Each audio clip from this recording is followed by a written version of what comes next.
Doctor Mohammad ইউনূসের নেতৃত্বাধীন অন্তর্বর্তীকালীন সরকার 1 মাসের বেশি সময় ইতিমধ্যে পার করেছেন, কিন্তু জুলাই আগস্টের বিপ্লবে এই 5ই আগস্ট যে শেখ হাসিনা ভারতে পালিয়ে যেতে বাধ্য হয়েছেন, এই যে টোটাল প্রেক্ষাপটটা, এই যে বিজয়, এর পিছনে যে আমাদের এক ঝাঁক সাহসী প্রবাসী সাংবাদিকের ব্যাপক অবদান ছিল, তাদের ব্যাপারে কিন্তু আমি এখন পর্যন্ত সরকারের তরফ থেকে কোনো বক্তব্য শুনি নাই। সরকারের তরফ থেকে তাদেরকে সহযোগিতা করার ব্যাপারে, তাদের নাম ধরে ধরে স্বীকৃতি দেওয়ার ব্যাপারে এখন পর্যন্ত আমি কোনো উপদেষ্টাকে বলতে শুনি নাই। কেন? এই বিপ্লব কি একদিনই হয়েছে? আর এই জুলাই আগস্ট ছিল একটা চূড়ান্ত বিপ্লবের ধাপ। এর আগে গত 17টা বছর ধরে যারা এই বিপ্লবকে মানুষের মস্তিষ্কের মধ্যে বাঁচিয়ে রেখেছিলেন, তারা কারা? তারা এসব প্রবাসী আমাদের সাংবাদিকেরা। বিশেষ করে যেই সব সাংবাদিকরা, সাহসী সাংবাদিকরা বাংলাদেশে থাকতে পারেন নাই, আওয়ামী রিজিমের কারণে তারা থাকতে পারে নাই, বিদেশে চলে যেতে বাধ্য হয়েছে, তারা এক ধরনের নির্বাসিত জীবনযাপন করেছেন, এখনও করছেন।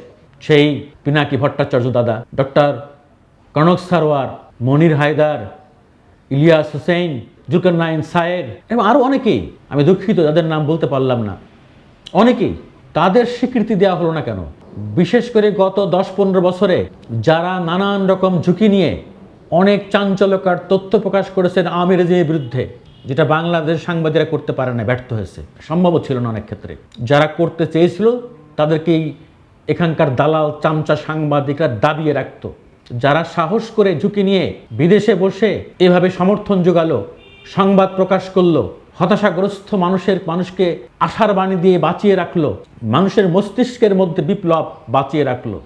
আর রাস্তার বিপ্লব তো অনেক পরে হয়, বিপ্লব হয় আগে মাথার মধ্যে, মস্তিষ্কের মধ্যে।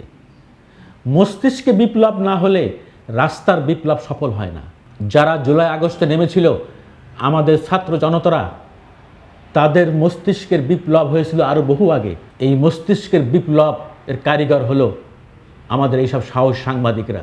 আমি মনে করি ডক্টর মোহাম্মদ ইউনূসের সরকার উচিত হবে এদের নামের তালিকা প্রকাশ করে স্বীকৃতি দেয়া। এই সব সংবাদ প্রকাশ করতে যে তাদের বাংলাদেশে থাকা পরিবার পরিজনের উপরে নানাভাবে নির্যাতন নেমে আসে। ডক্টর কনক সারোয়ারের বোনকে কীভাবে গ্রেপ্তার করা হয়েছিল, ইলিয়াস হোসেনের বাড়িতে কীভাবে বারবার হানা দেওয়া হয়েছিল, এবং বাংলাদেশের কত মামলা হয়েছে এদের নামে। এখনও ইলিয়াস হোসেন, ডক্টর কনক সারোয়ার, পিনাকি দাদা, এদের প্রত্যেকের নামে বাংলাদেশে মামলা হয়েছে।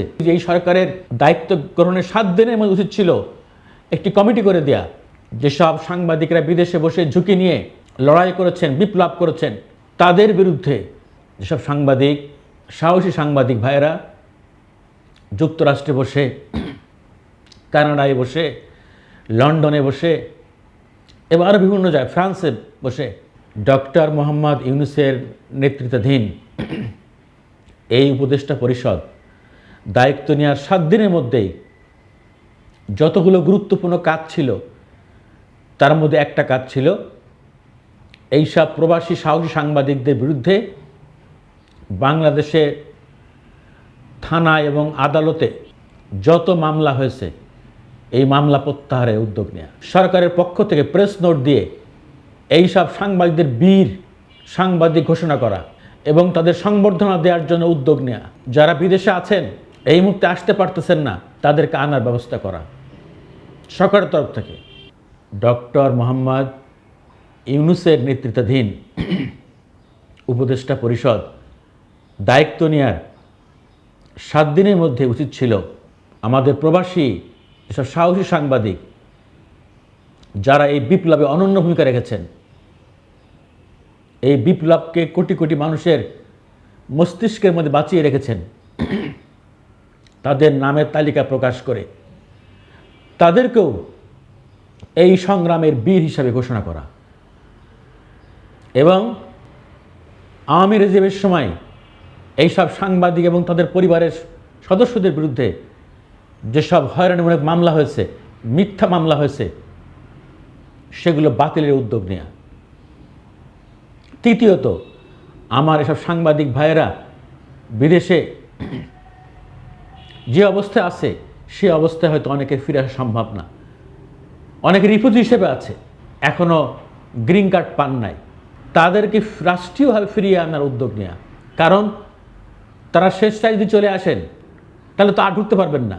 কারণ তাদের অনেকেই আছেন যে বাংলাদেশে তাদের জীবনের নিরাপত্তা নাই, এই কারণ দেখিয়ে তারা রিফিউজি হিসেবে আছে, তারা ইমিগ্রেন্ট হওয়ার চেষ্টা করতেছেন। এর মধ্যে যাদের আসার সুযোগ ছিল তাদের মধ্যে দুজন এসেছেন। আমার মনির হায়দার ভাই, উনি এসে আবার চলেও গেছেন। মুশফিক ফজল আনসারি, উনি পরশুদিন এসেছেন, আবার চলেও যাবেন। কিন্তু আমাদের পিনাকিদা আসতে পারছেন না এই মুহূর্তে যুক্তিসঙ্গত কারণে। ইলিয়াস হুসাইন, আরও অনেকে যারা আছেন, আমি মনে করি জুলাই আগস্টের বিপ্লবে এবং বিপ্লব পূর্ববর্তী গত 15-16 বছরে যেই সব প্রবাসী সাংবাদিক, নির্বাসিত সাংবাদিক অনন্য ভূমিকা রেখেছেন, তাদেরকে রাষ্ট্রীয়ভাবে স্বীকৃতি দিতে হবে। আশা করব যত দ্রুত সম্ভব এই উপদেষ্টা পরিষদ তাদেরকে স্বীকৃতি দিবে এবং বাংলাদেশে এনে সম্বর্ধনা দেওয়ার ব্যবস্থা করবে। ধন্যবাদ সবাইকে।